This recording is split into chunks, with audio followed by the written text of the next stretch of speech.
Star Citizens. Welcome to another Star Citizen Nightly.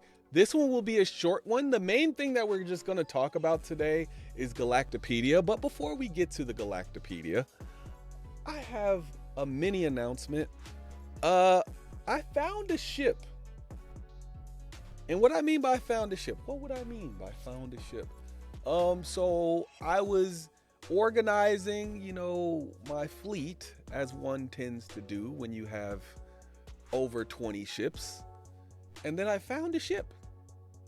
I found a ship that I didn't know that I had. I was doing my upgrades, my final upgrades for my fleet, and I noticed that I had an extra ship that was a duplicate.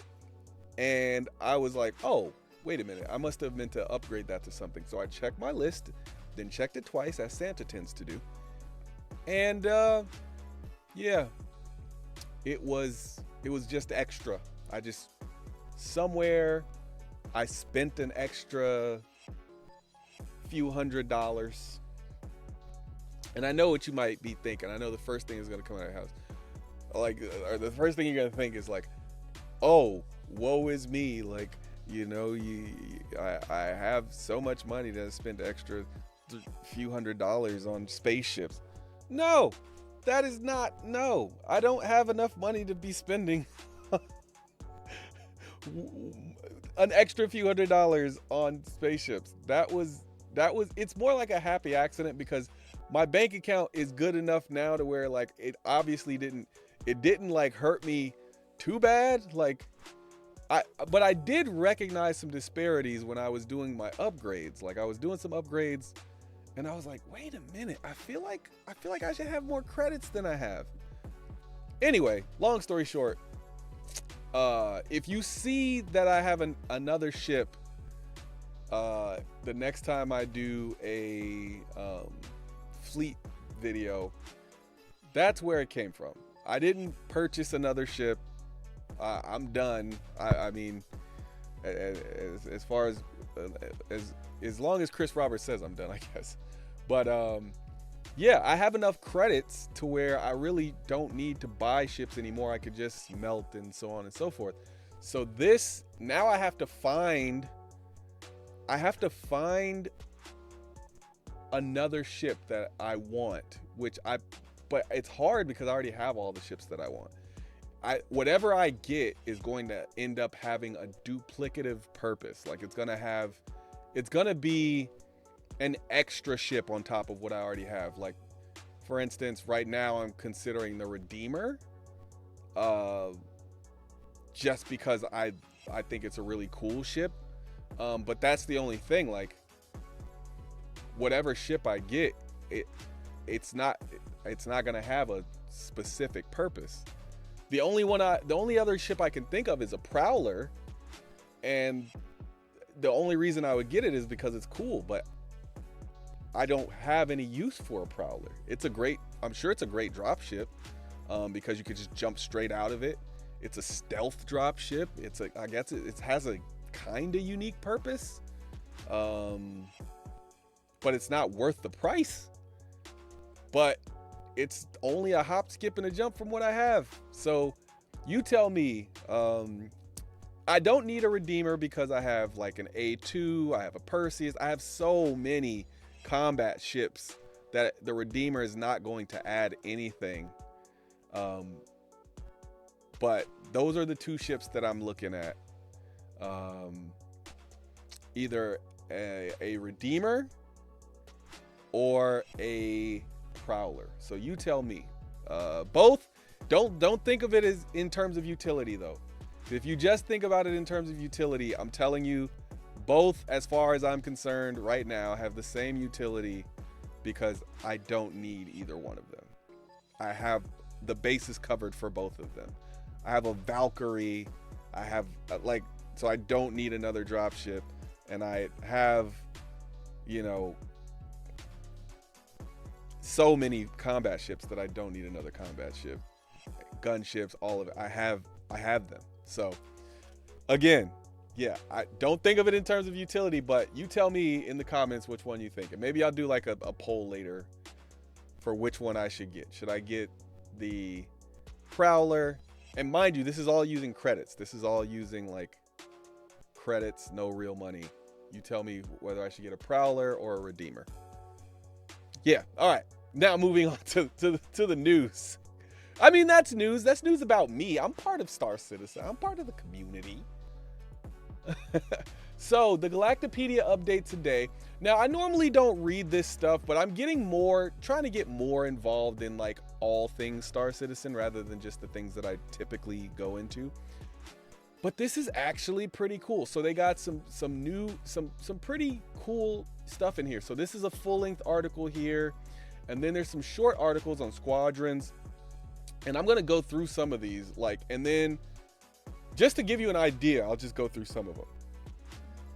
So this is Widow.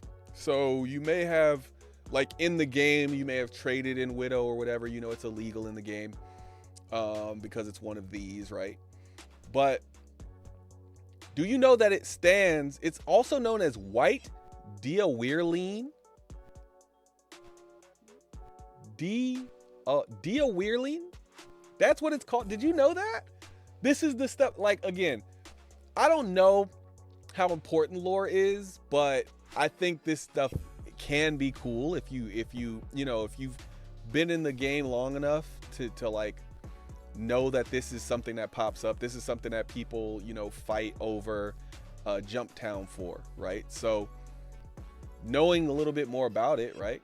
And this might be helpful in the game. So it's known for its distinctive black color. So now you know what it looks like instead of just seeing what the outside cover of it looks like the container it comes in. And then you know that it can stain the veins and create web-like patterns in the skin of intense users. And we know that people use it for pain relief, anxiety, and euphoria, but it causes obviously a bunch of health issues. Then it goes into the origin, the spread, and then what they do to try to fix it. But the big thing that comes out of this is, okay, let's say you're in game and maybe there's some like choice that you can make, right?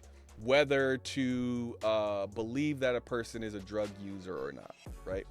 And then you see one person who is they've been part of like experiments or something like that. Like they've been a part of like some experiments with like controlled substances, right? And then the other person is a drug user, but you don't know which is which because they both have those like weird veins, right? And maybe the choice is like, which one do you believe? But one person's veins are blue and the other person's veins are black. And so if you know this little fact, like that Widow has a distinctive black color and it leaves these web-like patterns, right? Maybe the blue veins don't look web-like, they just look like regular veins except they're blue, whereas the Widow veins, they have that web-like pattern in the skin, right? So I don't, that's a very specific thing, I know, but I'm just saying, like, you can imagine like this type of lore, or whatever you want to call it, like being unique and something that you could like use in the game if they worded it like that, right? Obviously that's a very specific way that you would be able to find that out, but it's also a way of judging people when you first walk up on them, right? Like maybe you walk into the home of a mayor or something like that, a mayor of a small town, and he's been accused of using drugs and there's no evidence that he's used drugs or whatever, but then maybe you see him stepping out of like a bathroom or something and he forgot to pull his shirt down, but then you see like the patterns of like the Widow user on his stomach or something, and then you'd be like, oh, okay, the mayor is using drugs or whatever, right? And then like if you're a bad guy, maybe you use that to like blackmail him or something in the game. And then if you're a good guy, maybe you use that information to like force him to do something good for the city. So it can matter, and that's part of why I picked that one out. But I only picked a few of these out, so let me go through them. Energy shield. Obviously, this is just talking about the shields that are on vehicles, right? Oh, there's a Redeemer. Oh, Maybe it's trying to tell me something. I don't know. Nah, I see prowlers all the time too, so I don't know. But yeah, so it says normally invisible to the naked eye and projected from shield generator. Da da da da. I get that, right? It has to be hit for you to see it. But this is the part why I picked this, right? Energy shields are able to slow projectile weaponry, thus reducing potential damage, but cannot prevent an impact from landing. Utilizing similar technology, energy shields can also be used to prevent the escape of gas from an environment. In this context, they're known as air shields. So I guess my understanding was that an air shield used a different technology. So I guess it is a different technology, but it's very similar technology to regular shields. So I guess I would ask CIG to make it to where energy shields, like not air shields, obviously I'm getting that they're two different things. If energy shields in the future, not now, obviously they don't do this now.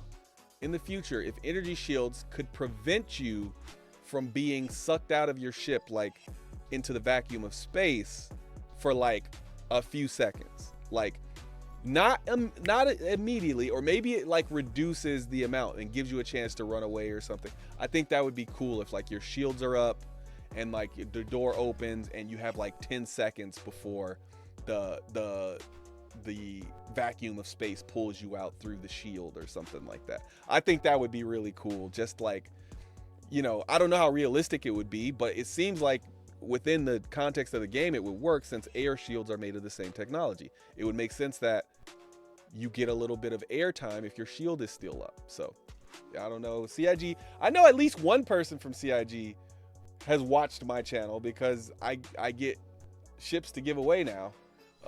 Well, maybe that was a one-time thing, but I don't know. But yeah, at least one of you watch, and so I know one of you can hear me about this. I don't want it to be like a cheat code thing, but I want it to be, I think you could make it realistic, but it could be like, oh, hey, I just opened the thing and it's gonna take like, you know, I don't know, maybe they jumped out and forgot that people were inside, and it gives you like 10 seconds and you can run to the door and close the door before you get sucked out of the ship. Especially when you have Death of a Spaceman being so serious and things like that. I think it just makes sense to give the person like a little like countdown meter. And we already kind of have the sound effects and stuff in game. Like I had a glitch the other day where like I was inside of a ship, but it was making it seem like I couldn't breathe even though I had a helmet on and everything, and it was like and I could like hear the choking and everything.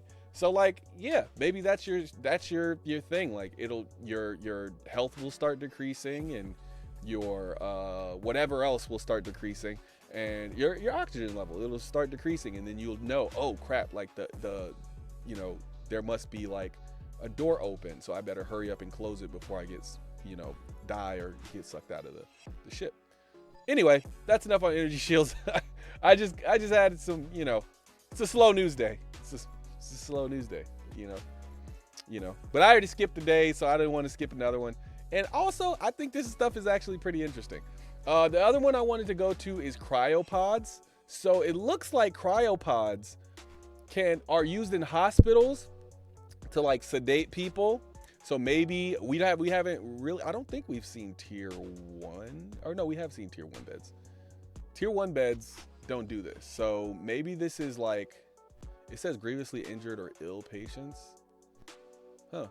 So maybe this is like, oh, this is over the long. Okay. So this is like, maybe if you have something that's so crazy, maybe if we want to completely regenerate a part rather than like fixing a part up, because we know in the future we're going to have like bionic arms and stuff like that. Maybe it's like, well, if we have a tier 1 bed where we could, you know, heal you and put you back to 100% health, but you're going to be, you know, scarred or this or that. But maybe we'll end up like, oh, if we put you in a tier 0 bed, which is a cryopod, then you will completely heal back to the way you were. But the thing is, it takes insanely long. So like normally like a tier 1 bed is like instant, or maybe it'll take like 5 minutes or something in the future just to, you know, give it some meaning. But what if a cryopod is like 24 hours? Like, you can't use your character for 24 hours. If you want them to completely heal and have no scars or anything, you put them in a tier 0 state, which is a cryopod, and they will heal completely, but you can't touch them for 24 hours. And if you come out early, it's like it completely wastes it. So I can imagine something cool like that. And then on top of that, bounty hunters, maybe that's what those pods are going to do. Those pods are like going to be, you know, I'm thinking of like, I just made a video about the Avenger Titan, or the Avenger Stalker, right? Which has the prisoner pods. So like, I can imagine those pods like freezing the person to make sure that they're not like in there trying to plot their escape or whatever. And then when you get frozen, you know, it's kind of like, you know, Star Wars, what is it? Empire Strikes Back, where Han gets, well, spoiler alert if you haven't seen that movie from 40 years ago, 50, 60, 50 years, dang, how old am I? It's like 50 years ago now. Anyway, when Han gets frozen in the carbonite or whatever, I can see this kind of being that. It wouldn't be carbonite, obviously, but it would be like you're in the prisoner pod and, you know, you can see your face and everything through there. So I can see that being a really cool thing, like cryopods. So that's why I picked this one. So I picked Widow, Energy Shield, and Cryopod for that. And then the last one, it'll be pretty obvious why I picked it. So the 42nd Special Fighter Squadron, Squadron 42, is an active unit of the United Empire of Earth Navy, currently assigned to the 2nd Fleet, 65th Battle Group. Okay, so I don't know Navy terms, right? But I know squadron is like, I don't want to say an exact number, but that's normally your squadron is hundreds of people, right? So a squadron, you have below that, you'll have like batteries or companies or whatever, and those will be maybe like 100 people. So let's say you have 4 batteries. Well, I was in field artillery, so that's why I say battery, but for the most time I think it's company is the more common term. So let's say you have one company is 100 people, then the second company is 60 people, then, or, you know, it would be alpha company, like A, then B, then C, then D, right? And then those companies, those 4 companies make up a squadron. And then you'd have people at the squadron level.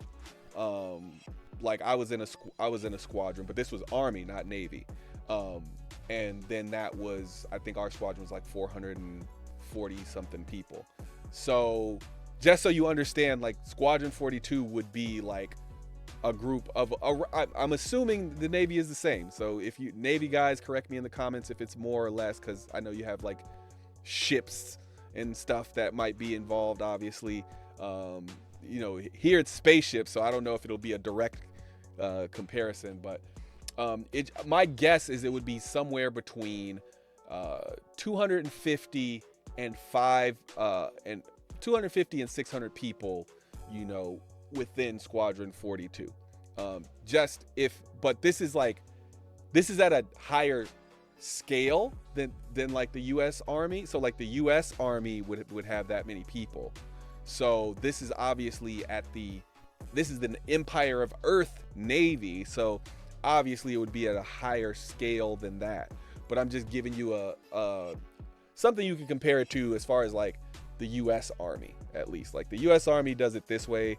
Other countries, armies and navies might do it a different way. And I know the US Navy might even do it differently. But that's just to give you an idea of like what a squadron is, as far as I know it. But it says Squadron 42 is most often deployed for missions that require a high level of skill, originally established as a disciplinary unit for soldiers who failed to follow orders. It came to fame in SEY 2610 during the Battle of Centauri. The Battle of Centauri was an armed military engagement between the Tavaran and the UEE and was the final battle of the Second Tavaran War. Their newly assigned commander, Captain Alexandra Dunleavy, so I'm assuming this is the character played by oh my goodness, I'm drawing a blank on her name, but she's the one from the X-Files. That's where she, I believe, captured most of her fame. Man, I can't think of her name right now. So I will definitely put that up on the screen though, because they deserve to have their name put up. But yeah, and then that'll be noted the individual talents of the pilots during missions and began to give them leeway to make their own calls. This strategy led to a series of successes that eventually put the 42nd in the path of Warlord Corinthal, a Tavaran warlord who led an armed insurgency against the UEE during the Second Tavaran War, a brilliant and charismatic leader. I'm assuming, that's Tavaran. Yeah, they're Tavaran. Under their own direction, the 42nd ambushed the fleet as it was funneling through a jump point to the Elysium system and disabled their shields, opening the way for UE's Navy carrier ship to move in and decimate the Tavaran armada. So that's pretty cool. Brought it into the Long War and marked the beginning of the 42nd's history of prestige. So that's pretty cool. This is all stuff that's in Galactapedia. There's way more stuff in it than what I just shared. There's this full article here. You should go and like read this stuff. This is like a full thing about what is this? The Corin, which is a planet. And then they have Squadron 118, stuff about scanners. There's plenty of stuff in here to read. I won't read it all to you, but there you have it. That's your news. Really just stuff about Galactapedia and the fact that I found the ship. So let's say next month's giveaway. Next month's giveaway is going to be nice. It's definitely going to be very nice. I don't know what it's going to be yet, but I think it's going to be really nice. That's all I'll say. Yeah, I'll leave it at that. All right. That's it for this one. I'll see you in the next one. Peace.